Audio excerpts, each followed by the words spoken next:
In most cases, solving quadratics is easiestly done by getting all the terms on the same side of the equation, so it's equal to 0, and then factoring. That's what we're going to do for this first example. We're going to subtract x squared from both sides. 2x squared minus x squared is 1x squared.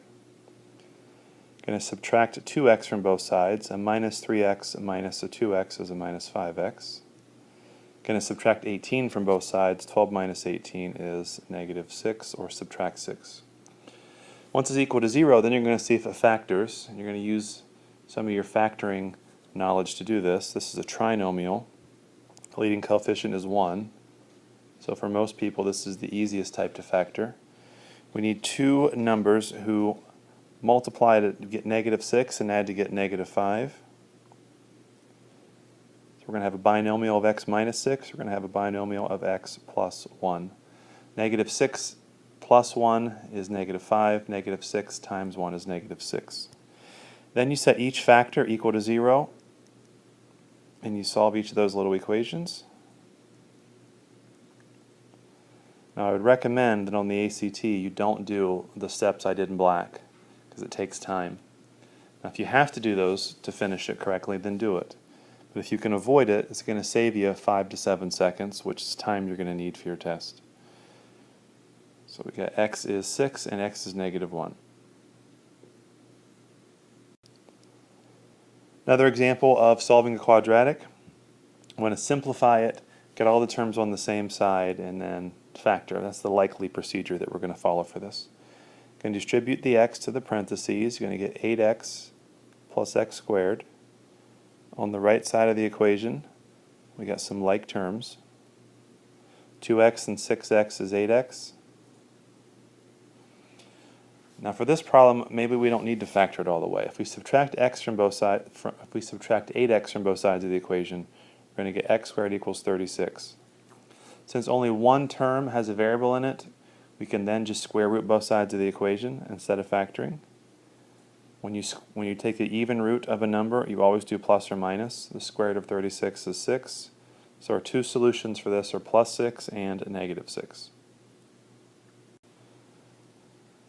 The next problem already has 0 by itself. All the terms are on one side, so we're going to see if we can factor this. We need two things that multiply to get 36 and add to get negative 13.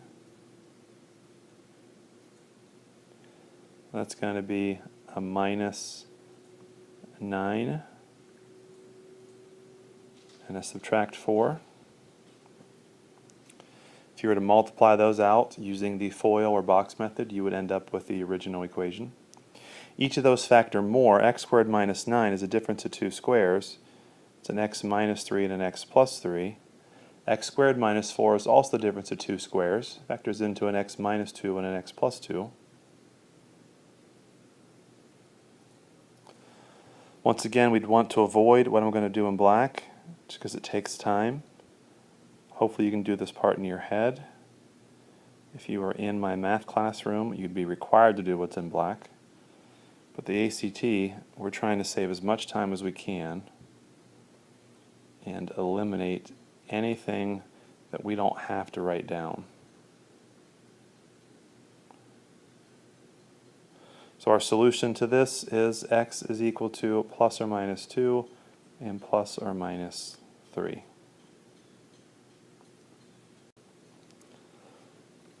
The last problem we're going to look at, if we subtract 5x and 8 from both sides so that we get 0 by itself, all the terms are on the same side, we end up with x squared minus 5x minus 8 equals 0. Well, this problem does not factor, because there are no two such integers that multiply to get negative 8 and add to get negative 5.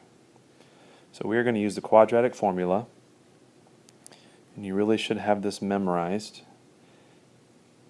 It's going to be x equals negative b plus or minus the square root of the discriminant. The discriminant is b squared minus 4ac. That's over 2a.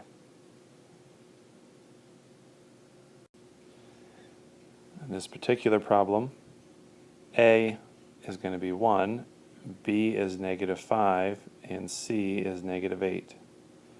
A is the coefficient of x squared, B is the coefficient of x, and C is the constant.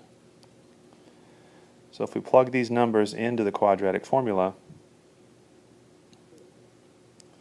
you're going to get the following. Make sure when you substitute you use parentheses,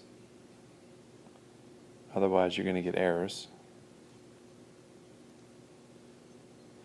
A negative 5 is a positive 5. Negative 5 squared is like negative 5 times negative 5, which is 25. And then we have a 4 times 1, which is 4, times negative 8, which is negative 32. Subtracting a negative 32 is like adding 32. Our denominator, we got 2 times 1, which is 2. And then as far as we can go with this without rounding is add the 25 and 32 together and get 57. So our official answer for this is that x is equal to 5 plus or minus the square root of 57, and then you take that sum or difference and divide it by 2. The problems that go with this are exercises 163 through 168. Please do them.